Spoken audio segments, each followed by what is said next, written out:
Mas até que ponto a gente se sentir à vontade ou frequentar ambientes que às vezes não tem a ver com a nossa fé, só para a gente poder, né, sociabilizar e participar? Onde está o limite dali? Boa pergunta. É difícil. Né? Então, levado a extremo, eu vou agora ao Rock in Rio, todo mundo lá, eu tô lá com Jesus, né? Uhum. E aí, por exemplo, o Halloween, que é algo que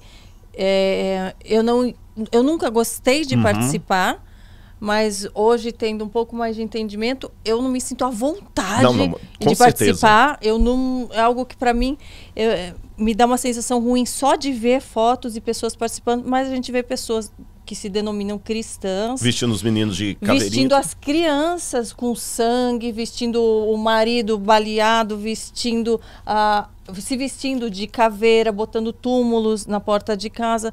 Até que ponto isso é considerado uma brincadeira, isso não é sério? Até que ponto a gente deve participar disso? E mesmo assim, isso não demonstra que a gente está deixando de lado a nossa fé?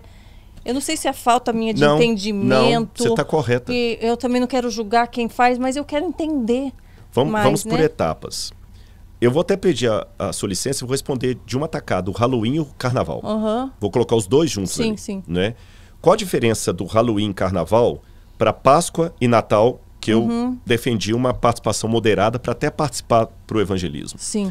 A pergunta é o seguinte: a Páscoa é uma distorção da verdadeira Páscoa. O Natal é uma distorção do verdadeiro Natal. Existe um sentido. Então existe um sentido bíblico a ser resgatado. O Carnaval e o Halloween não é distorção de nada. É uma criação. É uma criação satânica. Então não há o que resgatar. A diferença para mim é muito nítida. A Páscoa, eu tenho que resgatar o verdadeiro significado da Páscoa. O Natal, eu tenho que resgatar o verdadeiro significado do Natal.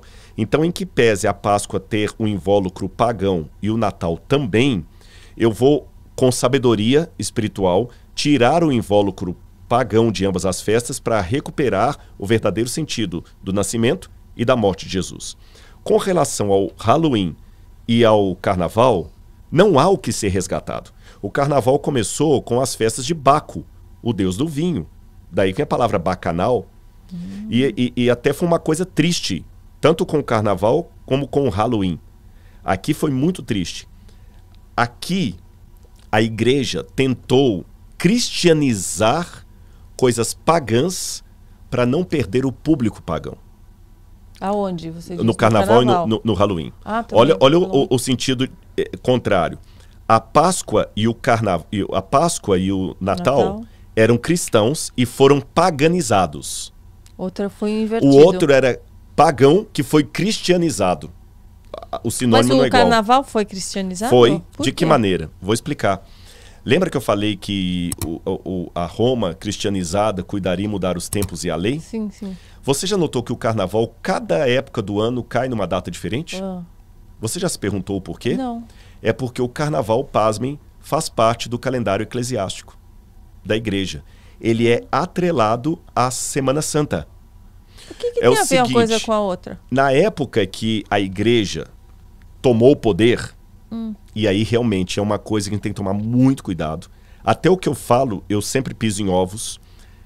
A sua pergunta ela é mais profunda do que uma resposta simples possa dar. Até que ponto eu posso ir sem negar a minha fé, a minha identidade? Porque, por um lado, não posso ser esquisito, separado do mundo. Por outro lado, não posso me mundanizar. A gente tem que ter uma ajuda espiritual para saber o divisor d'águas. Para você não se vender em prol da popularidade, ou dos likes, ou dos views. Então, vamos lá. A igreja tinha muitos pagãos que assustaram. Que agora o mundo virou cristão, não por conversão, mas por um decreto imperial. As religiões pagãs continuaram existindo, mas elas ganharam cada vez menos espaço público. Imagine só, você estava seguindo uma religião pagã. Você estava na Basílica, que nessa época a Basílica era apenas um templo pagão. Constantino agora se converteu, se tornou cristão, e ele obriga que a igreja, que a Basílica que você frequenta se torne agora uma igreja cristã. E Basílica agora tem todo sentido. É uma igreja cristã grandona. Ou você aceita isso, você vai perder pontos com o imperador. Como muitos se vendiam, muitos se tornavam cristãos, assim, não por convenção, Perdão, não por conversão, mas por conveniência. Existe uma diferença entre vir a Cristo por conversão ou por conveniência. Muitos vieram, mas vieram trazendo essas práticas. E aí o diabo ganhou um ponto em relação ao povo de Deus. Por isso que quando eu falo dessas mudanças aqui, eu não estou atacando a igreja A ou B, irmãos.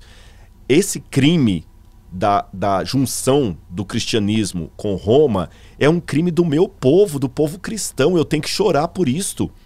Eu não posso agora, de dentro da minha igreja, começar a atacar outras igrejas, porque quando um pastor rouba o dízimo, quando uma igreja, a igreja católica, sanciona um paganismo, ao invés de ficar apontando o dedo, eu tenho que chorar, porque é o cristianismo. É o argumento que muito ateu está tendo do outro lado para falar que cristianismo não presta. Daniel, no capítulo 9, que você pode ler em casa, ele não ficou apontando os pecados de Israel, ele se identificou com o Israel pecador. Daniel era um homem santo. Ele falou, Senhor, nós temos pecado. Então eu peço a Deus perdão pelos pecados do cristianismo, que eu faço parte desse cristianismo, sabe? E infelizmente, com dor no meu coração, com dor no coração de Cristo, porque o cristianismo é a igreja, é a esposa do Cordeiro, segundo o Apocalipse, o cristianismo juntou. Então o cristianismo começou a se vender e começou a pagar um preço. Já que os pagãos estão vindo, as festas dão muito dinheiro. E o dinheiro virava quermesse e dinheiro para as igrejas. Não vamos parar com isso. Vamos cristianizar a festa pagã. Então vamos fazer o seguinte. No carnaval, tanto é que há várias teorias dos etimólogos a respeito da origem da palavra carnaval. Uma delas, não a única, diz que carnaval vem de carnavale, o que vale é a carne, carnavalis em latim. Outros dão outras etimologias, mas o que vale é soltar realmente tudo que você quer. Então a igreja colocou o seguinte, não, você pode pecar à vontade no carnaval. Só que é o seguinte, acabou o carnaval, aí vem o sábado, interessante, tem até o sábado de aleluia, porque em homenagem a Saturno, tem uma história da mitologia greco-romana aí. Aí, 40 dias depois do carnaval, você vai ter a Semana Santa. E durante esses 40 dias depois do carnaval, você vai ter que se penitenciar pelo que você fez no carnaval. Pelo que você fez no carnaval.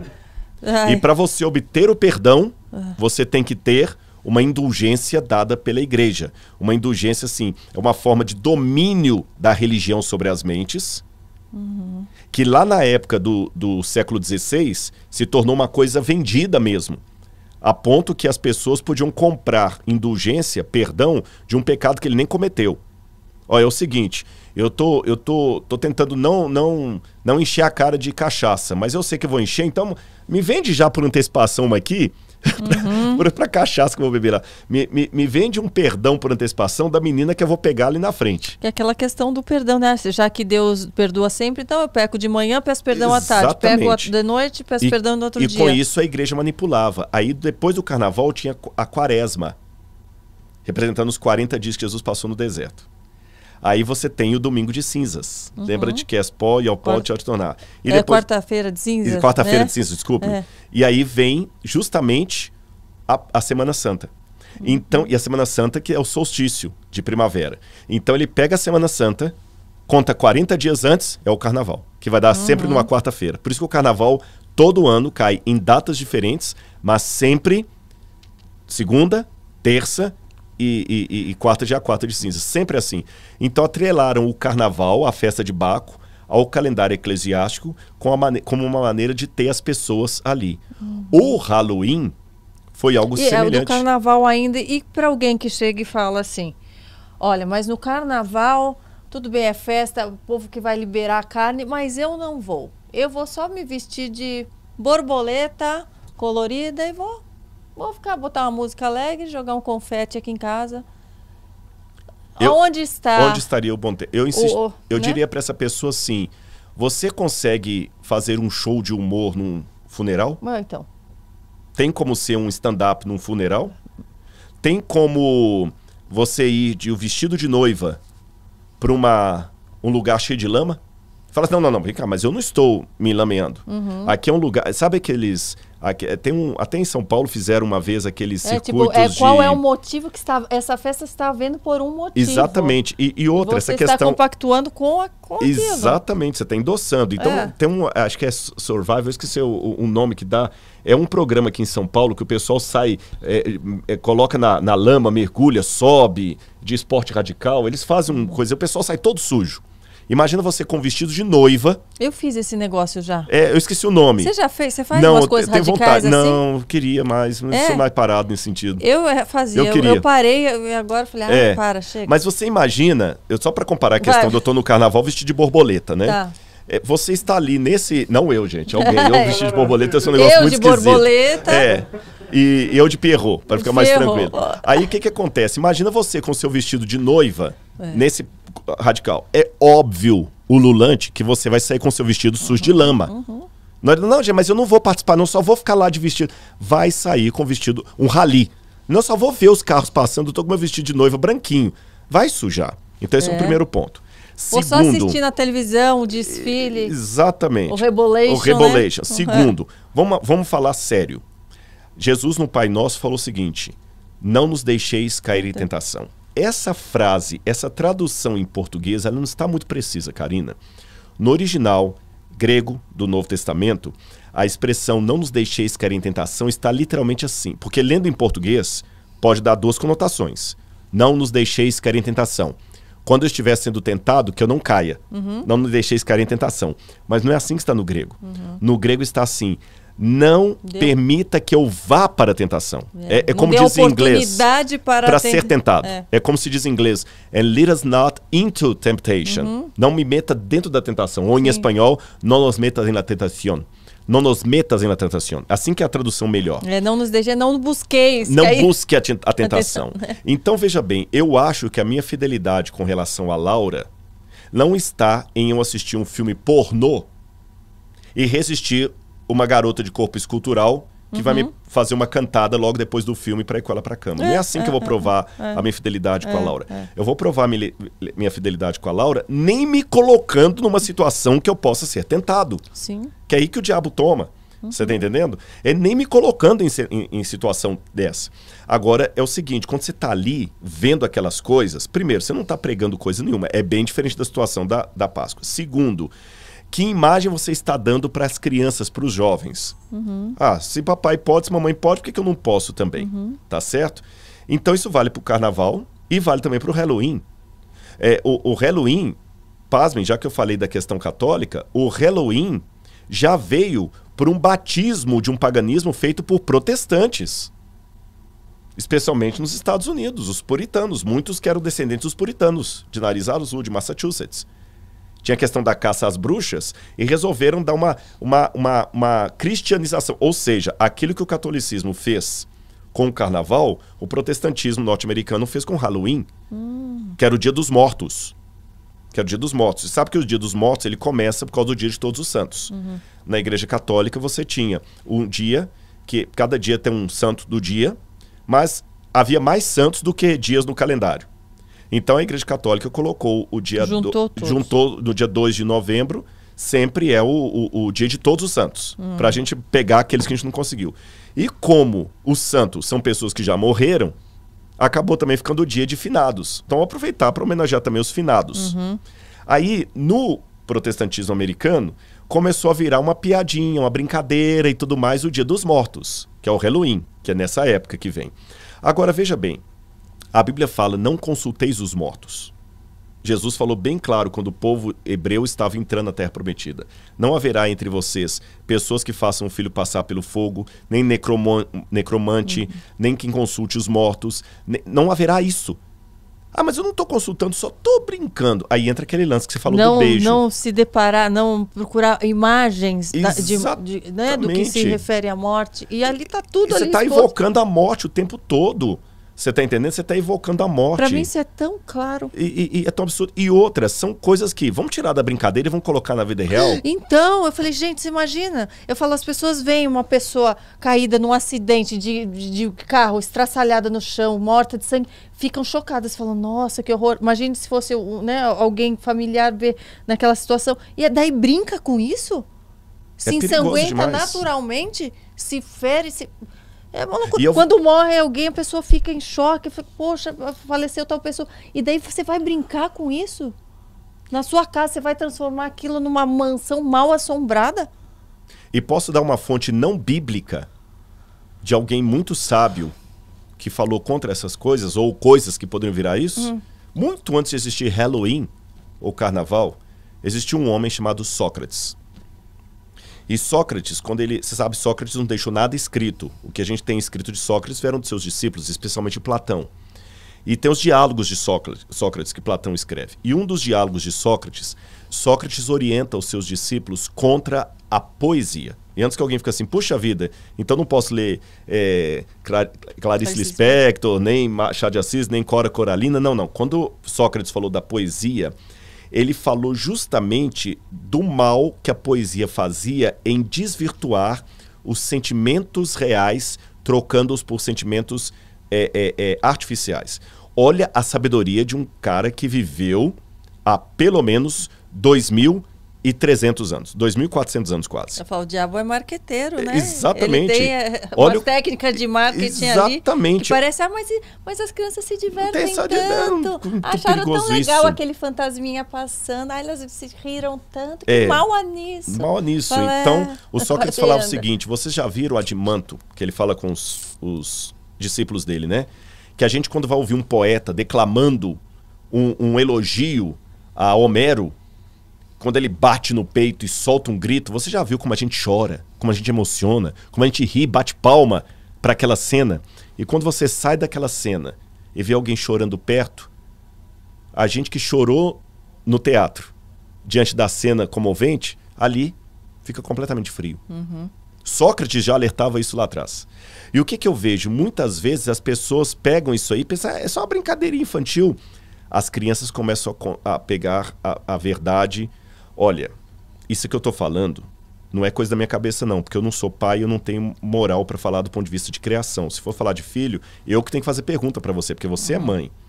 Mas eu sou um professor, eu sou um educador, e eu leio muito o que os educadores falam de criação. Não é coincidência o número cada vez mais elevado de feminicídios e de jovens praticando loucuras as mais diferentes. Há poucos dias atrás, aconteceu, em algum lugar do Brasil, que não vou falar onde, um menino que matou os 2 irmãozinhos. Um de 3 anos, o outro parece que tinha 1 aninho de idade. A mãe saiu para o supermercado, deixou ele cuidando dos 2, ele matou os 2. Matou por quê? Porque eram filhos do padrasto. E o padrasto largou a mãe dele e falou, para vingar do meu padrasto, eu matei os 2 irmãos dele para livrar a minha mãe do sofrimento. E quando a polícia pegou a mãe dele, meu filho, tem essa cena. Você matou os seus irmãos, e matei, ela dá um grito assim. E ele não demonstrou nada de arrependimento.